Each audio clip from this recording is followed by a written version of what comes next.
Whoa, I am not here to kill that. Holy sh.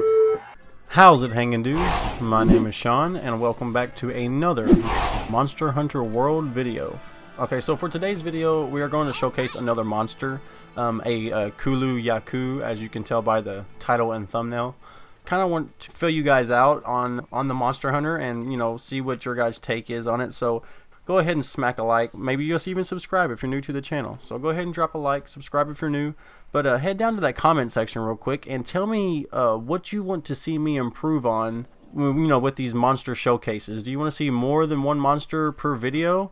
Or do you like this in-depth analyses of, you know, these monsters like one at a time, kind of slowing it down, breaking it up? Because I've seen a lot of tutorials online of killing a lot of these monsters, and it has a lot of monsters in it altogether, so it doesn't really, you know, track all the stages of actually killing these monsters, you know, per se.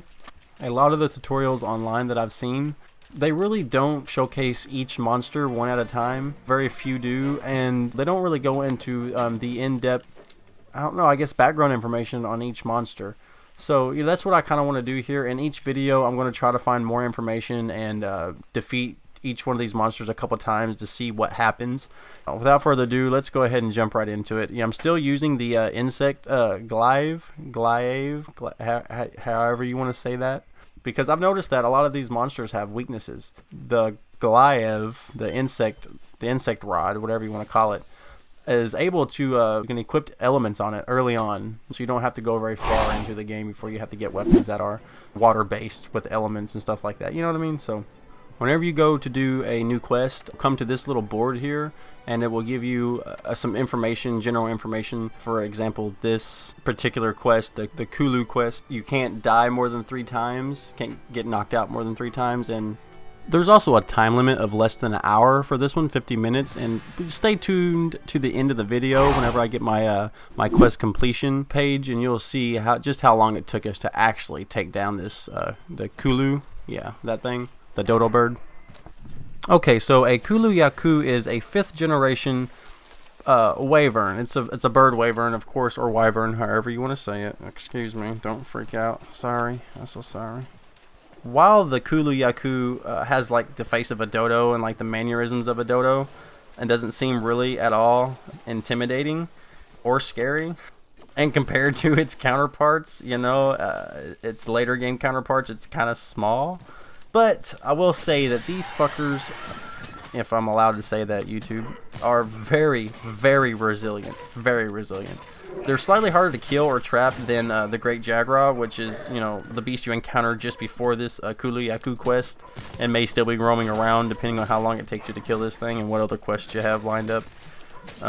So yeah, let's go ahead and just, you know, I went over the Monster Hunter Wiki, of course, just to see what the basic stats and stuff like that was. So, you know, of course, KULU Ya Ku, the English title for it is a scratching bird, and pay close attention to scratching bird. So yeah, it's a bird wyvern. It's weak to water, if that helps you out. So like if you're using, like me, you're using a insect rod. Excuse me, don't know how to say that damn word. You can equip a water element to your insect, and you know, it does extra damage to this thing, which happens to be weak to water. It inhabits the ancient forest, which is the first location that you do quests on, and then the wild spiral waste, which is after the ancient forest. Monster size is large. It's a larger monster, not the biggest, of course. There's huge monsters out there, but anyways, it's classified as a large monster. Its physiology, KULU Ya Ku has a body shape similar to other raptorial bird wyverns. You know, keep a lookout for that. This monster is covered in light brown scales, and it has a face that greatly resembles a dodo.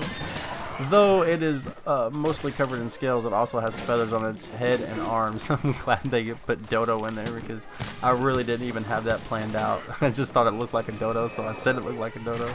They even have it in its physiology. Yeah, it's like a dodo on steroids, man. You gotta watch out for this thing. And the sad thing is, he's smarter than a dodo too. Abilities. KULU Ya Ku is able to pick up small boulders and use them to protect itself from incoming attacks. It can also toss said boulders at foes from a distance. You know, even with this dodo type look, this thing can wreck you in an instant if you're not paying attention. It has this egg or rock thing that doubles as both a weapon and a shield. So, you know, you're kind of getting a taste of your own medicine. And remember, it said scratching bird. So whenever you're in the middle of fighting this thing and it immediately ignores you and starts digging into the ground, and you think you have an open, you know, second to get a few shots, if you have a quick weapon or a ranged weapon, cool. If you can get away really quickly, fine. Go ahead and take your shots when you can. But as soon as he lifts up out of the ground and he has that egg or that rock, he immediately attacks right then really quickly because he was taking some damage anyway. And after that animation they do, they immediately attack. So watch out for that. If you have a slow weapon, do not attack him until he gets out of the digging, the scratching bird pose, whatever you want to call it, and has either the rock or the egg. And you know, that way you can see him coming. You can, you know, kind of get out of the way, because these things are faster than the Jaguars, 100% faster than the Great Jaguars. Be aware. That being said, I have noticed that when it has this egg, I think that it's like it's its own egg. It's like it's youngling, right? But every single one has an egg, so I'm not sure if they're like male or female, or, you know, we call it is it agender? Genderless? I don't know. Ask the SJWs, they'll tell you. So I don't know if it, you know, lays eggs on itself being boy or girl, or if all these KULU YA KUs are girls and there's male versions of KULU YA KUs that look different. I don't know. But yeah, it definitely wants to protect this egg more than it gives a shit about the rock, I think. I mean, I don't know. Just as many times as I killed this thing, I kind of get that sense from it. Also, I will say that you're not as great of a fighter, you know what I mean? And like, or you haven't upgraded the weapon, but you really like the weapon you want to use, and you don't feel like going all the way back to your headquarters and whatnot and changing the weapons with the blacksmith. Well, I mean, there's a couple things you can do. You can knock the rocks out of the KULU YA KU's hands by using a slinger. You can also break the rock by hitting it multiple times with your weapon. So take that in consideration. If you can get the rock out of his hands, I guess the whole thing just becomes immensely easier for you.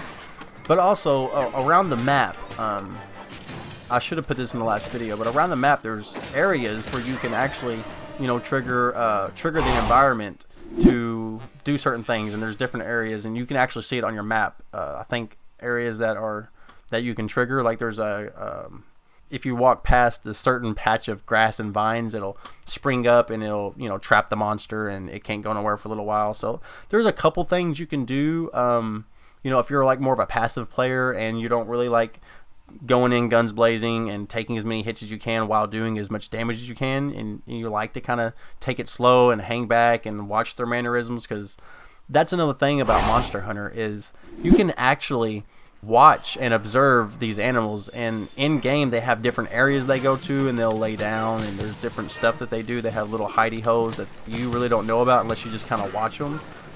So as long as you don't get too close to some of these monsters who will attack immediately, you have a good chance to kind of figure out the route and which way they, you know, would normally take. So there's a couple different ways you can approach that.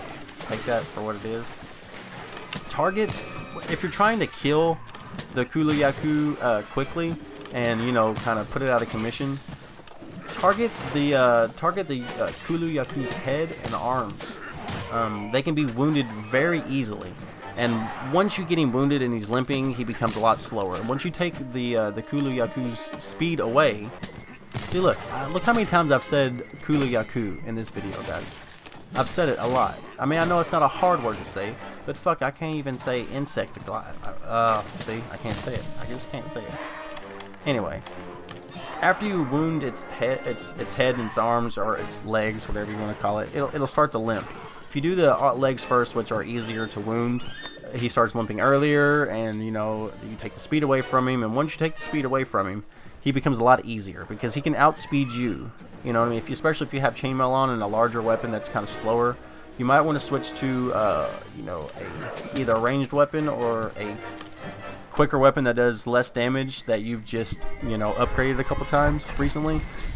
I just recommend not going with a slower weapon like a Buster Blade or anything like that, just for the simple fact that this thing will outmaneuver you every time, and he will get 2 or 3 hits on you before you can get 1 or 2 hits. He even has this one technique where he just kind of bashes over and over and over and over and over again, of course all in one straight line, but still, if you get hit by 1 or 2 of those things, you know, it stuns you and you're knocked on your butt. And if you have to take that time to get up and then try to get away from the thing while you're walking all slow with this huge weapon, then heal yourself, and then if you still are unscathed, you have to take your long sword and swing it very slowly, and this thing is just running circle around you the whole time. So, with my experience, either ranged weapon or a very fast weapon, and do what damage you can and then avoid him, because it's going to take a little time, especially if you're brand new and you haven't upgraded a lot of different weapons, or if you're not even good at a lot of these weapons.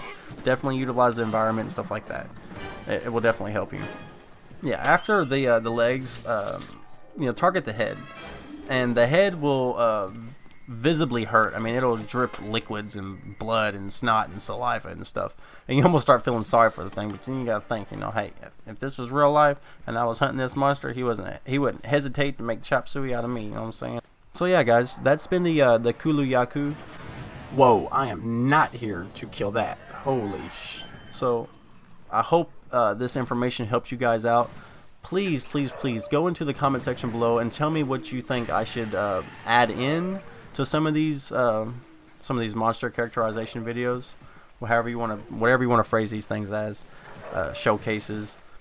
If you want to see more than one monster per video, let me know. If you guys think there's things that I should add or things that I should take out, let me know. If there's things that that I haven't even come across yet because you're further in the game, yeah, give me a heads up. Hop in my comment section. It's cool. So either way, I'm always happy to hear from anybody. Our Discord server is open. We don't advertise it as much, right now it's just me and a few dedicated subs, which is cool. I wouldn't want to have it any other way. Above 20 people, it starts getting a little hectic, but I want more people. We need more people. We have a few moderators in there who's bored. They need some stuff to do. So anybody on the channel who sees this, or any new people, who want to like and subscribe because they want to support what I'm doing, please hop in our Discord, hang out. You know what I'm saying? Like, it's all gravy. So yeah, guys.